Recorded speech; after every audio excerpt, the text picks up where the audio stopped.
അടുത്ത topic provision for taxation proposed dividend. ഈ രണ്ടും നമുക്ക് കറന്റ് ലയബിലിറ്റി ആയിട്ടും ട്രീറ്റ് ചെയ്യാം, നോൺ കറന്റ് ലയബിലിറ്റി ആയിട്ടും ട്രീറ്റ് ചെയ്യാം. ദാറ്റ് ഈസ് ഐറ്റംസിനെ കറന്റ് ഐറ്റംസ് ആയിട്ടും നോൺ കറന്റ് ഐറ്റംസ് ആയിട്ടും ക്ലാസിഫൈ ചെയ്ത സമയത്ത് കറന്റ് ലയബിലിറ്റിന്റെ താഴെയും അതുപോലെ തന്നെ നോൺ കറന്റ് ലയബിലിറ്റിന്റെ താഴെയും എന്ത് കൊടുത്തിട്ടുണ്ട്? പ്രൊവിഷൻ ഫോർ ടാക്സും അതുപോലെ തന്നെ പ്രപ്പോസ്ഡ് ഡിവിഡൻഡും കൊടുത്തിട്ടുണ്ട്. ദാറ്റ് ഈസ് ഒരു സെപ്പറേറ്റ് നോട്ടും പ്രൊവൈഡ് ചെയ്തിട്ടുണ്ടായിരുന്നു. പ്രൊവിഷൻ ഫോർ ടാക്സേഷനും പ്രപ്പോസ്ഡ് ഡിവിഡൻഡും നമുക്ക് കറന്റ് ലയബിലിറ്റി ആയിട്ടും അതുപോലെ തന്നെ നോൺ കറന്റ് ലയബിലിറ്റി ആയിട്ടും ട്രീറ്റ് ചെയ്യാമെന്നുള്ളത്. സോ ഇനി നമ്മൾ എക്സ്പ്ലെയിൻ ചെയ്യുന്നത് provision for taxation current liability ആയിട്ടാണ് ട്രീറ്റ് ചെയ്യുന്നതെങ്കിൽ എവിടേക്കാണ് ആ ഐറ്റം നമ്മൾ കാണിക്കുക, നോൺ കറന്റ് ലയബിലിറ്റി ആയിട്ടാണ് ട്രീറ്റ് ചെയ്യുന്നതെങ്കിൽ എവിടേക്കാണ് കാണിക്കുക.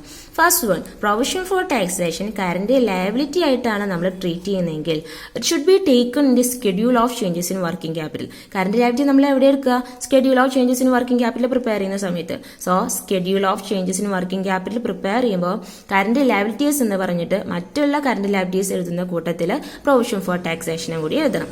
Second one, provision for taxation current liability ആയിട്ടാണ് ട്രീറ്റ് ചെയ്യുന്നതെങ്കിൽ പ്രൊവിഷൻ ഫോർ ടാക്സേഷൻ അക്കൗണ്ട് എന്ന് പറഞ്ഞിട്ട് ഒരു സെപ്പറേറ്റ് അക്കൗണ്ട് ഓപ്പൺ ചെയ്യേണ്ട ആവശ്യമില്ല, പ്രിപ്പയർ ചെയ്യേണ്ട ആവശ്യമില്ല.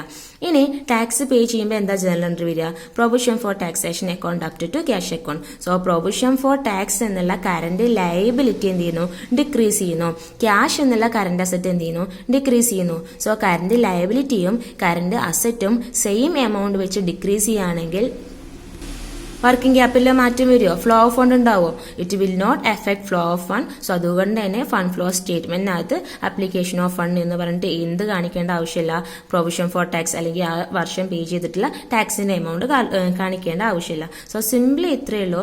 Provision for taxation current liability ആയിട്ടാണ് നമ്മൾ ട്രീറ്റ് ചെയ്യുന്നതെങ്കിൽ എവിടെ മാത്രം കാണിച്ചാൽ മതി? Schedule of changes in working capital prepare ചെയ്യുന്ന സമയത്ത് കറന്റ് ലയബിലിറ്റീസിന്റെ താഴെ മാത്രം കാണിച്ചാൽ മതി, വേറെ എവിടെയും കാണിക്കേണ്ട ആവശ്യമില്ല. ഓക്കെ, ഇനി non current liability that is appropriation of profit ആയിട്ടാണ് പ്രൊവിഷൻ ഫോർ ടാക്സേഷനെ ട്രീറ്റ് ചെയ്യുന്നതെങ്കിൽ എവിടേക്കാണ് നമ്മൾ കാണിക്കുക?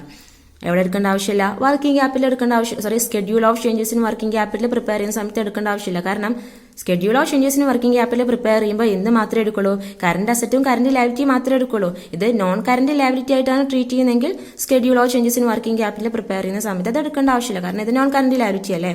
ഇനി ഇവിടെ എന്ത് പ്രിപ്പയർ ചെയ്യണം? ഇത് നോൺ കറന്റ് ഐറ്റം ആയതുകൊണ്ട് തന്നെ, നോൺ കറന്റ് ലയബിലിറ്റി ആയതുകൊണ്ട് തന്നെ പ്രൊവിഷൻ ഫോർ ടാക്സേഷൻ അക്കൗണ്ട് എന്ന് പറഞ്ഞിട്ട് ഒരു സെപ്പറേറ്റ് അക്കൗണ്ട് ഓപ്പൺ ചെയ്യണം.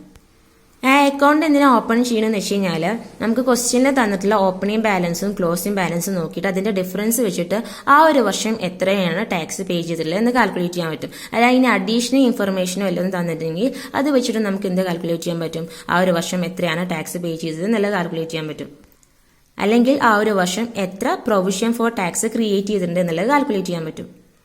സോ അങ്ങനെ provision for taxation account prepare ചെയ്തിട്ട് നമ്മൾ കാൽക്കുലേറ്റ് ചെയ്തിട്ടുള്ള കണ്ടുപിടിച്ചിട്ടുള്ള provision for tax made during the year, ആ ഒരു ഇയറിൽ നമ്മൾ ക്രിയേറ്റ് ചെയ്തിട്ടുള്ള പ്രൊവിഷൻ ഫോർ ടാക്സ് എത്രയാന്നുള്ളത് കണ്ടുപിടിക്കും. ദെൻ അത് എവിടെ കാണിക്കുക എന്ന് വെച്ച് കഴിഞ്ഞാൽ കറന്റ് ഇയേഴ്സ് നെറ്റ് പ്രോഫിറ്റിന്റെ കൂടെ ആഡ് ചെയ്യുക. എന്തിനു വേണ്ടിയിട്ട്? ഫണ്ട് ഫ്രം ഓപ്പറേഷൻ കാൽക്കുലേറ്റ് ചെയ്യാൻ വേണ്ടിയിട്ട്.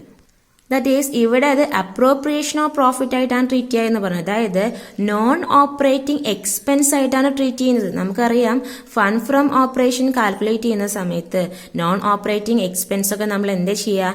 ആഡ് ബാക്ക് ചെയ്യാണ് ചെയ്യുക. എത്രയാണോ ആ കമ്പനിയുടെ ആ വർഷത്തെ net profit, current years net profit എന്ന് പറഞ്ഞാൽ 2018 2019 നെറ്റ് പ്രോഫിറ്റ് വന്നിട്ടുണ്ടെങ്കിൽ 2019 നെറ്റ് പ്രോഫിറ്റ് എടുക്കുക. സോ അതിന്റെ കൂടെ എന്ത് ചെയ്യണം? ആഡ് ബാക്ക് ചെയ്യണം. കാരണം എന്താ? നോൺ ഓപ്പറേറ്റിംഗ് എക്സ്പെൻസസ് നമ്മൾ എന്താ ചെയ്യുക? നെറ്റ് പ്രോഫിറ്റിന്റെ കൂടെ ആഡ് ബാക്ക് ചെയ്യുക. എന്തിനു വേണ്ടിയിട്ട്? ഫണ്ട്സ് ഫ്രം ഓപ്പറേഷൻ കാണാൻ വേണ്ടിയിട്ട്. ഇനി ആ വർഷം പേ ചെയ്തിട്ടുള്ള ടാക്സിന്റെ എമൗണ്ട് എവിടെ എടുക്കുക? ഫണ്ട് ഫ്ലോ സ്റ്റേറ്റ്മെന്റിനകത്ത് അപ്ലിക്കേഷൻ ഓഫ് ഫണ്ട് ആയിട്ട് എടുക്കണം. കാരണം എന്താണ്? ഇവിടെ പ്രൊവിഷൻ ഫോർ ടാക്സ് അല്ലെങ്കിൽ പേ ചെയ്ത ടാക്സ് എന്നുള്ള എന്താണ്? Non current liability. അപ്പോൾ ഒരു നോൺ കറന്റ് ലയബിലിറ്റി കുറയുന്നു, പേ ചെയ്യുമ്പോൾ ക്യാഷ് കൊടുക്കുന്നുണ്ട്. സോ ക്യാഷ് എന്നുള്ള കറന്റ് അസറ്റ് കുറയുന്നു, which means non current liability decrease ചെയ്യുന്നു, കറന്റ് അസറ്റ് ഡിക്രീസ് ചെയ്യുന്നു. ഒരു നോൺ കറന്റ് ഐറ്റവും ഒരു കറന്റ് ഐറ്റം, നമുക്കറിയാം ഒരു കറന്റ് ഐറ്റവും ഒരു നോൺ കറന്റ് ഐറ്റവും വരുന്ന ട്രാൻസാക്ഷൻ എങ്ങനെയാണ്? കമ്പനീന്റെ ഫ്ലോ ഓഫ് ഫണ്ടിനെ അഫക്ട് ചെയ്യും. കാരണം ഇവിടെ ക്യാഷ് എന്നുള്ള കറന്റ് അസറ്റ് ആണ് ഡിക്രീസ് ചെയ്യുന്നത്, മറ്റേത് നോൺ കറന്റ് ആയിട്ട് അത് ഫ്ലോ ഓഫ് ഫണ്ടിനെ അഫക്ട് ചെയ്യുന്നില്ല. സോ ക്യാഷ് എന്നുള്ള കറന്റ് അസറ്റ് ഡിക്രീസ് ചെയ്യുമ്പോൾ അത് എന്ത് ചെയ്യുന്നു, ഫ്ലോ ഓഫ് ഫണ്ടിനെ എഫക്ട് ചെയ്യുന്നു, which means there is outflow of fund. So നമ്മൾ ഫണ്ട് ഫ്ലോ സ്റ്റേറ്റിനകത്ത് ആപ്ലിക്കേഷൻ ഓഫ് ഫണ്ട് എന്ന് പറഞ്ഞിട്ട് എന്തെടുത്ത് എഴുതും, tax paid during the year. കാരണം ടാക്സ് എന്നുള്ളത് എന്താണ്, കറന്റ് നോൺ കറന്റ് ലയബിലിറ്റി ആയിട്ടാണ് എടുക്കുന്നത്. ക്യാഷ് എന്നുള്ളത് എന്താണ്, കറന്റ് അസറ്റ്. സോ അവിടെ ക്യാഷ് എന്നുള്ള കറന്റ് അസറ്റ് ഡിക്രീസ് ചെയ്യുന്നു. സോ അതിന്റെ ഫലമായിട്ട് വർക്കിംഗ് ക്യാപിറ്റലിൽ വ്യത്യാസം വരും, ദാറ്റ് ഈസ് ഫ്ലോ ഓഫ് ഫണ്ടിനെ എഫക്ട് ചെയ്യും. സോ അതുകൊണ്ട് നമ്മൾ ഫണ്ട് ഫ്ലോ സ്റ്റേറ്റിനകത്ത് ആപ്ലിക്കേഷൻ ഓഫ് ഫണ്ട് പുറത്തോട്ട് പോയി ഫ്ലോ ഓഫ് ഫണ്ട് എന്ന് പറഞ്ഞിട്ട് കാണിക്കും. ഇനി നമുക്ക് ഒരു എക്സാമ്പിൾ നോക്കാം. പ്രൊവിഷൻ ഫോർ ടാക്സേഷൻ അക്കൗണ്ടിങ്ങിന്റെ ഓപ്പണിംഗ് ബാലൻസ് 2019 ബാലൻസ് 50,000, അതിന്റെ ക്ലോസിംഗ് ബാലൻസ് എന്ന് പറഞ്ഞ എത്രയാണ്, 60,000 ആണ്. ആ വർഷം പേ ചെയ്തിട്ടുള്ള ടാക്സിന്റെ എമൗണ്ട് എത്രയാണ്, 43,000 ആണ്. ദെൻ ഫണ്ട് ഫ്ലോ സ്റ്റേറ്റ്മെന്റിനകത്ത് ഈ ഐറ്റം എങ്ങനെയാണ് കാണിക്കുക, എപ്പോ ഇത് കറന്റ്. അപ്പൊ നമ്മളിതിന് 2 ഓപ്ഷൻസ് എഴുതാണ്. കറന്റ് ലയബിലിറ്റി ആയിട്ട് ട്രീറ്റ് ചെയ്യുമ്പോൾ അത് എവിടെ കാണിക്കുക, നോൺ കറന്റ് ലയബിലിറ്റി ആയിട്ട് ട്രീറ്റ് ചെയ്യുമ്പോൾ എവിടെ കാണിക്കുക. അപ്പോൾ first option provision for taxation current liability ആയിട്ടാണ് ട്രീറ്റ് ചെയ്യുന്നതെങ്കിൽ അത് എവിടെയാണ് കാണിക്കുക, നമുക്കറിയാം എവിടെ കാണിക്കുക, schedule of changes in working capital. Schedule of changes in working capital എഴുതിയിട്ട് കറന്റ് ലയബിലിറ്റീസ് എന്ന് പറഞ്ഞിട്ട് അതിന്റെ താഴെ പ്രൊവിഷൻ ഫോർ ടാക്സ് എന്ന് പറഞ്ഞിട്ട് അതിന്റെ ഓപ്പണിംഗ് ബാലൻസും അതുപോലെ തന്നെ ക്ലോസിംഗ് ബാലൻസും അത് രണ്ടും തമ്മിലുള്ള ഡിഫറൻസ് എവിടെ എഴുതാം, ഡിക്രീസ് ഇൻ വർക്കിംഗ് ക്യാപിറ്റൽ എന്ന് പറഞ്ഞിട്ട് ആ കുളത്തിൽ എഴുതാം. വേറെ എവിടെയും കാണിക്കില്ല. Provision for taxation account prepare ചെയ്യേണ്ട ആവശ്യമില്ല. ദെൻ ടാക്സ് എന്നുള്ളത് കറന്റ് ലയബിലിറ്റി ആയതുകൊണ്ട് തന്നെ അത് നമുക്ക് ഫണ്ട് ഫ്ലോ സ്റ്റേറ്റിനകത്ത് ആപ്ലിക്കേഷൻ ഓഫ് ഫണ്ട് എന്ന് പറഞ്ഞിട്ട് കാണിക്കേണ്ട ആവശ്യമില്ല. അഡീഷണൽ ഇൻഫർമേഷൻ, അതായത് ആ വർഷം പേ ചെയ്തിട്ടുള്ള ടാക്സ് എന്ന് പറഞ്ഞിട്ട് അഡീഷണൽ ഇൻഫർമേഷൻ തന്നിട്ടുണ്ട്, അതൊന്നും നമ്മളിവിടെ കൺസിഡർ ചെയ്യുന്നില്ല. ഓക്കെ, ഇനി നമ്മൾ provision for taxation non current liability അല്ലെങ്കിൽ അപ്രോപ്രിയേഷൻ ഓഫ് പ്രോഫിറ്റ് ആയിട്ടാണ് ട്രീറ്റ് ചെയ്യുന്നതെങ്കിൽ 3 കാര്യങ്ങൾ പറഞ്ഞിട്ടുണ്ടായിരുന്നു. Schedule of changes in working capital prepare ചെയ്യുന്ന സമയത്ത് കാണിക്കേണ്ട ആവശ്യമില്ല. പക്ഷെ നമ്മളിവിടെ എന്ത് ചെയ്യണം, provision for tax account prepare ചെയ്യണം.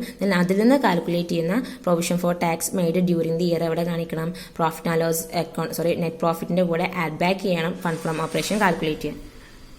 സോ നമ്മൾ എന്ത് ചെയ്യാണ്, provision for taxation account prepare ചെയ്യണം. ഓപ്പണിംഗ് ബാലൻസ് 50,000 എടുത്തത് ആ വർഷം എത്ര ടാക്സ് പേ ചെയ്തു എന്ന് പറയുന്നുണ്ട്. Tax paid during the year എത്രയാണ്, 43,000. സോ നമ്മൾ ഡെബിറ്റ് സൈഡിൽ എടുത്തത്, കാരണം provision for taxation account debited to cash എന്നാണ് ജേർണൽ എൻട്രി വരിക. അപ്പോൾ ഡെബിറ്റ് സൈഡിൽ ടു ക്യാഷ് എന്ന് പറഞ്ഞാൽ tax paid 43,000. then closing balance എടുത്തത്, അത് ബാലൻസ് ചെയ്യുന്ന സമയത്ത് എത്ര കിട്ടും, 53,000 കിട്ടും. അതെന്താണ്, provision made during the year, ആ ഒരു വർഷം ക്രിയേറ്റ് ചെയ്തിട്ടുള്ള പ്രൊവിഷൻ ഫോർ ടാക്സേഷൻ ആണ്. അത് നമ്മൾ എന്ത് ചെയ്യുക, ഫണ്ട് ഫ്രം ഓപ്പറേഷൻ കാൽക്കുലേറ്റ് ചെയ്യുന്ന സമയത്ത് നെറ്റ് പ്രോഫിറ്റിന്റെ കൂടെ ആഡ് ബാക്ക് ചെയ്യുക. ഈ ഫണ്ട് ഫ്രം ഓപ്പറേഷൻ 2 തരത്തിൽ കാൽക്കുലേറ്റ് ചെയ്യാം. ഒന്നെന്ന് വെച്ച് കഴിഞ്ഞാൽ സ്റ്റേറ്റ്മെന്റ് മെത്തേഡും യൂസ് ചെയ്യാം, അല്ലെങ്കിൽ profit and loss adjustment account prepare ചെയ്യാം. സ്റ്റേറ്റ്മെന്റ് മെത്തേഡ് യൂസ് ചെയ്തിട്ടാണ് ഫണ്ട് ഫ്രം ഓപ്പറേഷൻ കാൽക്കുലേറ്റ് ചെയ്യുന്നതെങ്കിൽ എന്ത് ചെയ്യുക, കറന്റ് ഇയേഴ്സ് നെറ്റ് പ്രോഫിറ്റിന്റെ കൂടെ ആഡ് ബാക്ക് ചെയ്യുക. അല്ല profit and loss adjustment account prepare ചെയ്തിട്ടാണ് ഫണ്ട് ഫ്രം ഓപ്പറേഷൻ കാൽക്കുലേറ്റ് ചെയ്യുന്നതെങ്കിൽ പ്രോഫിറ്റ് ആൻഡ് ലോസ് അഡ്ജസ്റ്റ്മെന്റ് അക്കൗണ്ടിന്റെ ഡെബിറ്റ് സൈഡിൽ എടുത്തത്.